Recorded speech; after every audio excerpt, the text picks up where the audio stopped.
Ndabashimiye rero mwebwe mwese mukomeje gutega amatwi amakuru y'ukuri TV. Uyu ni umwanya rero tugiye kubagezaho amateka y'umunyemari munyarwanda Munyakazi Sadat.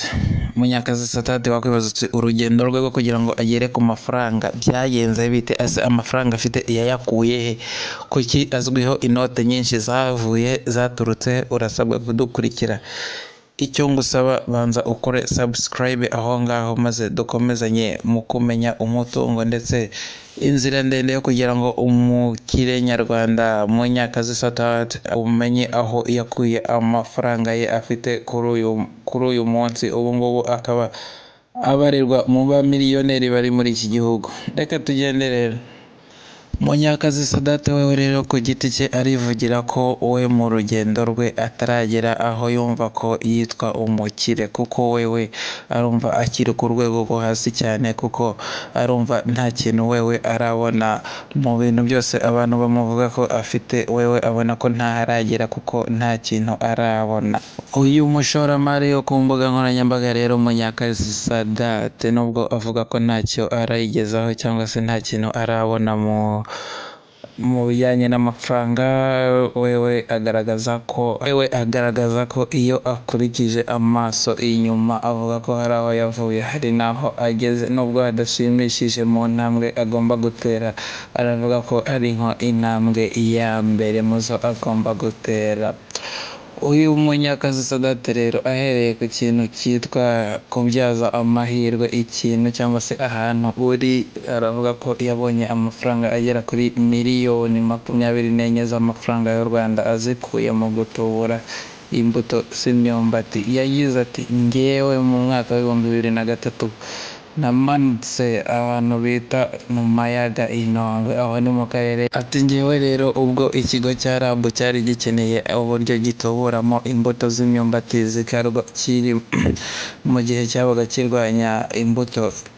cyabaga kiri kurwanya indwara ya kabore muri iyo myumbati, umuyobozi wa RAB yaravuze ati dukeneye abahinzi bashaka cyangwa se bafite imirima yo kuba bahingaho imyumbati igezweho kugira ngo tuyitubure. Ngewe rero nabaye uwa mbere wo kumanika ukuboko kugira ngo umuyobozi wa RAB ngirire icyizere cyo kuba nahinga imyumbati, kuko nagaragazaga ko mfite ubutaka bwo guhingaho iyo myumbati kandi nkeneye n'amafaranga ku buryo buhambaye cyane.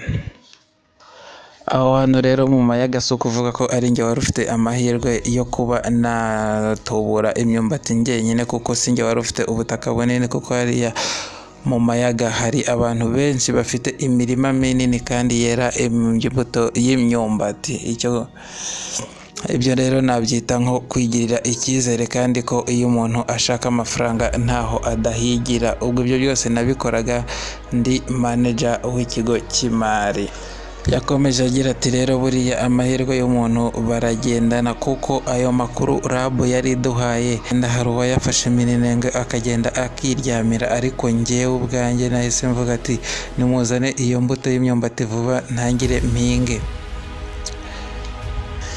Icyo gihe rero iyo opportunity nari mbonye nkanjye Sadat, iyo myumbati narayitubuye ku buryo ibigo byose by'ubuhinzi byazaga kumbaza imbuto igezweho y'imyumbati, kandi iyo mbuto ntago nayibahaga nk'uko RAB yayimpaye, ahubwo nayibahaga nk'umuntu ucuruza imbuto, ku buryo bazaga buri wese aze kugura iyo mbuto.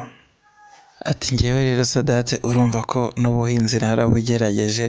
Iyo mbuto rero y'imyumbati narakomeje ndayitubura ku buryo mu mwaka w'2004 naje gukuramo amafaranga angana na miliyoni 24 zivuye mu buhinzi. Mu by'ukuri na n'uyu munsi hari umuntu ubwira ibintu by'ubuhinzi akaba atabishoramo ayiwe cyangwa se atabyiyumvisha neza, ariko njye ndakubwiza ukuri ko mu mwaka w'2004 nakuyemo amafaranga angana na miliyoni 24 z'amafaranga y'u Rwanda mu mbuto zo gutubura imyumbati. Nk'uko Munyakazi Sadat rero yakomeje abitubwira, yaravuze ati aya mafaranga yahise angaragariza ko nshobora kugenda nkanikorera ku giti cyanjye, ndetse ibintu byose abona ko bishoboka. N'akazi ke yahise agasezera mu mwaka w'2008, ntiyongeye kuba umuyobozi w'ikigo cy'imari ukundi, yahise ayoboka inzira yo kwikorera. Munyakazi Sadate rero nubwo yabonye izo miliyoni 24 yarakuye mu buhinzi, yahise yigira inama yo kuyashora mu bindi bintu, ariko ntabwo yaje guhirirwa kuko kubwo yakomeje atubwira ko kubw'uburambe buke cyangwa se kubw'ubumenyi buke mu bijyanye no gucunga imari, Munyakazi Sadate izo miliyoni 24 zamuhiriye mu ntoki zose zigakongoka, agasigara nta n'urwara rwo kwishima agifite. Uyu mugabo rero amaze kubona ko amafaranga yiwe ahiye, yahise yigira inama yo kujya mu bintu by'ubwubatsi, aragenda amaze kujya mu bintu by'ubwubatsi yagenda abona n'ikiraka ahantu, ntabone n'amafaranga yo kuba yakwitegera bisi imugeza aho akorera. Munyakazi Sadate rero yakomeje atubwira ko iwe ubwe akimara kujya mu bintu by'ubwubatsi yabonye isoko mu karere ka Bugesera ka miliyoni 340 y'amafaranga y'u Rwanda, ariko we ku giti cye nta n'amafaranga igihumbi yari afite ku mufuka. Nibwo rero yaje kugobokwa n'umukire hariya mu mujyi witwa Pacanga, uba hariya mu mujyi ku iposita hafi mu mujyi wa Kigali. Nibwo rero yaje kumugoboka amuhatse inguzanyo y'amafaranga miliyoni 2 arayamuha.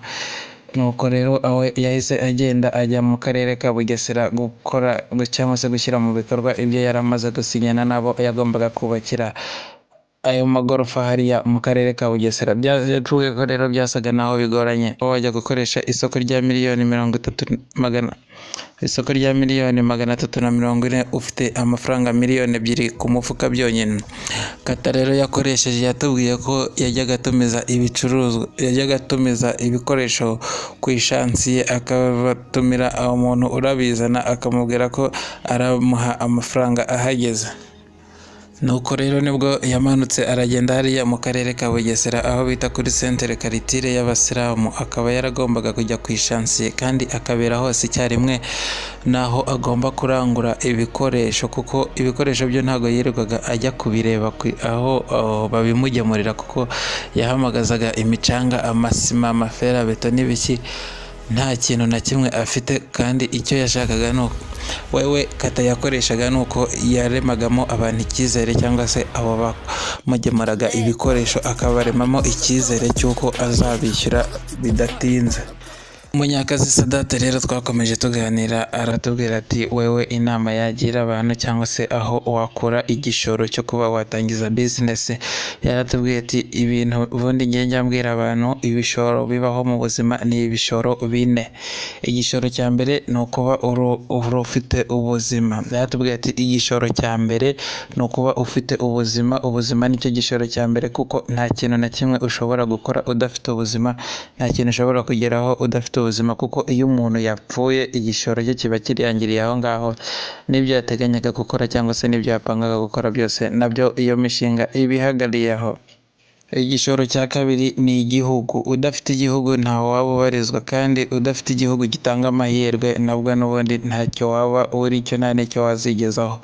Kuba rero dufite igihugu cyiza, dufite igihugu wisangamo kitanga amahirwe nk'igihugu cy'u Rwanda, nibyo kwishimira cyane. Ni igishoro utabona icyo ugurana muri ubu buzima bwacu. Yarakomeje atubwira ati rero igishoro cya kabiri cyiza wagira muri ubu buzima bwawe ni igihugu cyiza.